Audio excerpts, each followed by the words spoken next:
بسم الله الرحمن الرحيم. وعن زارع رضي الله تعالى عنه وكان في وفد عبد القيس قال لما قدمنا المدينة فجعلنا نتبادر من رواحلنا فنقبل يد رسول الله صلى الله عليه وسلم ورجله. حضرت زارع رضی اللہ تعالی عنہ فرماتے ہیں وکان فی وفد عبد القیس، یہ ایک قبیلہ تھا، اس قبیلے کا ایک وفد حضور علیہ الصلوۃ والسلام کی خدمت میں مسلمان ہونے کے لیے حاضر ہوا، بلکہ اسلامی تعلیمات سیکھنے کے لیے حاضر ہوا، جس کو وفد عبد القیس کہا جاتا ہے۔ یعنی اس قبیلے اور اس قبیلے سے آنے والا جو وفد تھا، جو اسلامی تعلیمات کو سیکھنے کے لیے حضور علیہ الصلوۃ والسلام کی خدمت میں آیا تھا، اس قبیلے کے افراد کو یا اس وفد کو وفد عبد القیس کہا جاتا ہے۔ حضرت زارع رضی اللہ تعالیٰ عنہ بھی اسی وفد کا حصہ تھے۔ فرماتے ہیں کہ لما قدمنا المدینہ، جب ہم لوگ مدینہ پہنچے تو فجعلنا نتبادر من رواحلنا، تو ہم اپنی سواریوں سے تیزی کے ساتھ اترے، فنقبل ید رسول اللہ صلی اللہ علیہ وسلم ورجلہ، اور سواری سے تیزی سے اتر کر ہم مسجد کی طرف لپکے، اور جیسے ہی حضور علیہ الصلوۃ والسلام نظر آئے تو ہم نے آپ کے ہاتھوں کو اور آپ کے قدموں کا بوسہ لیا۔ تو یہ حضرات جو اسلامی تعلیمات سیکھنے کے لیے دور سے آئے تھے، حضور علیہ الصلوۃ والسلام کی ملاقات، آپ کی زیارت کا اشتیاق اتنا زیادہ تھا، جیسے ہی مدینہ پہنچے تو سواریوں کو بھی بغیر باندھے یوں ہی چھوڑ کر تیزی کے ساتھ مدینے کی طرف اور مسجد نبوی کی طرف گئے۔ فجعلنا نتبادر من رواحلنا، کہ ہم اپنی سواریوں سے تیزی سے اترے، فنقبل ید رسول اللہ صلی اللہ علیہ وسلم ورجلہ، اور ہم حضور علیہ الصلوۃ والسلام کے ہاتھوں کو اور حضور علیہ الصلوۃ والسلام کے قدموں کو بوسہ دینے لگے۔ اس حدیث مبارک سے جو بات بیان کی گئی وہ کسی بزرگ کا، کسی بڑے کا ہاتھوں کو چومنا ہے یا قدموں کو چومنے کا مسئلہ ہے۔ جہاں تک ہاتھوں کے بوسہ دینے کا معاملہ ہے تو اس کی علماء نے اجازت دی ہے، اس کی ممانعت نہیں کہ آدمی کسی اللہ والے کے، کسی بزرگ کے یا اپنے کسی بڑے کے، سرپرست کے، والد کے، والدہ کے یا اپنے کسی استاذ کے ہاتھوں کا بوسہ دے دے، تو اس میں شرعاً کوئی مضائقہ نہیں۔ تاہم قدموں کا بوسہ دینے کو علماء کرام نے ناجائز کہا۔ ان حضرات نے جو حضور علیہ الصلوۃ والسلام کے قدم مبارک کو بوسہ دیا،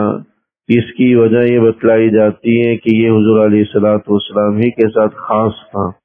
یعنی حضور علیہ الصلوۃ والسلام کو خصوصیت کے ساتھ اس کی تو اجازت تھی،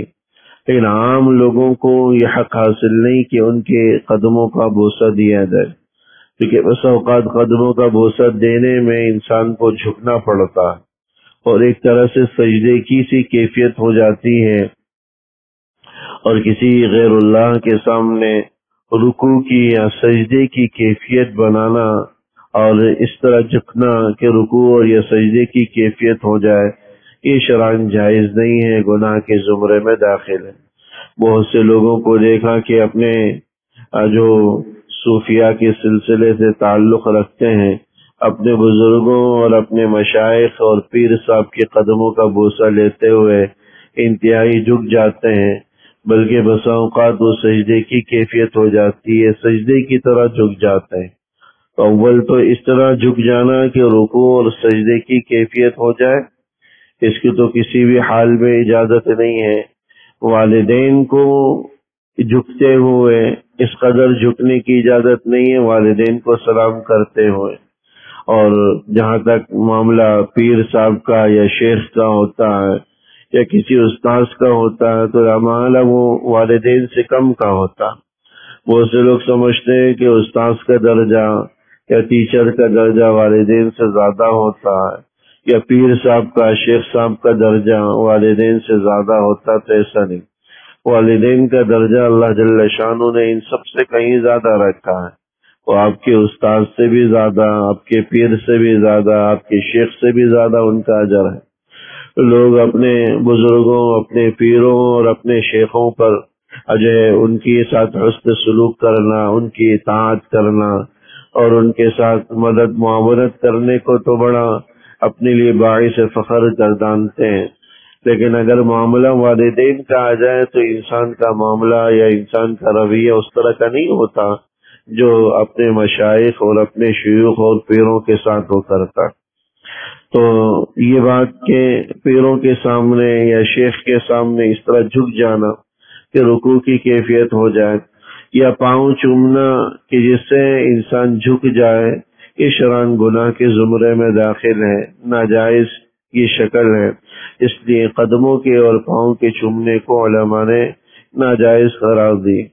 کیونکہ اس سے ایک تو رکوع اور سجدے کی کیفیت بن جاتی ہے جو شرعاً کسی بھی حال میں جائز نہیں۔ بعض روایات کے اندر حضور علیہ الصلوۃ والسلام نے یہ بھی فرمایا کہ اگر سجدے کی اجازت ہوتی تو میں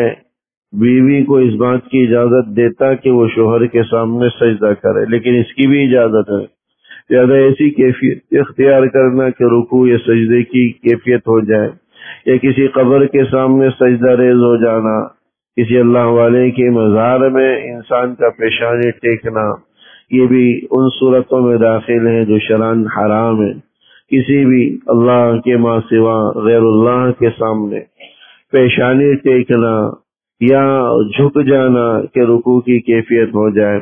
یہ ساری شکلیں ناجائز گناہ اور حرام کے اور گناہ کبیرہ کے زمرے میں داخل ہوتی۔ تو ان حضرات کا حضور علیہ الصلوۃ والسلام کے دست مبارک کو چومنا یا قدموں کو چومنے کو علماء نے حضور علیہ الصلوۃ والسلام کی خصوصیت قرار دیا ہے، یا یہ فرماتے ہیں کہ وہ تیزی کے ساتھ وہ قدموں کو چومنے لگے، لیکن حضور علیہ الصلوۃ والسلام نے بعد میں ان کے اس عمل کو منع فرمایا اور قدموں کے چومنے سے انہیں باز رہنے کی تلقین فرمائی۔ تو یہ جتنی بھی احادیث مبارکہ آئی ہیں ان میں سر فہرست سلام کا ذکر ہے۔ سلام کے ساتھ مصافحہ کرنے میں بھی کوئی مذائقہ نہیں اگر سامنے والے کے ہاتھ مشغول نہ ہو۔ جہاں تک معانقے کا گلے ملنے کا تعلق ہے تو اس کا تعلق کسی سفر سے آئے ہوئے شخص سے ہوتا ہے کہ جب وہ سفر سے آیا ہوا ہو تو اس سے معانقہ کیا جا سکتا ہے، اور کسی اللہ والے کے یا بزرگ کے ہاتھوں کے چومنے کی بھی گنجائش ہے۔ البتہ پاؤں اور قدموں اور پیروں کو چومنے کی اجازت نہیں، اس کو علماء نے ناجائز، مکروہ اور گناہ کے زمرے میں داخل فرمایا۔ دعا فرما اللہ جل شانہ۔ ربنا تقبل منا انك انت السميع العليم وتب علينا انك انت التواب الرحيم، وصلى الله تعالى على خير خلقه محمد وآله وصحبه أجمعين، آمين برحمتك يا أرحم الراحمين۔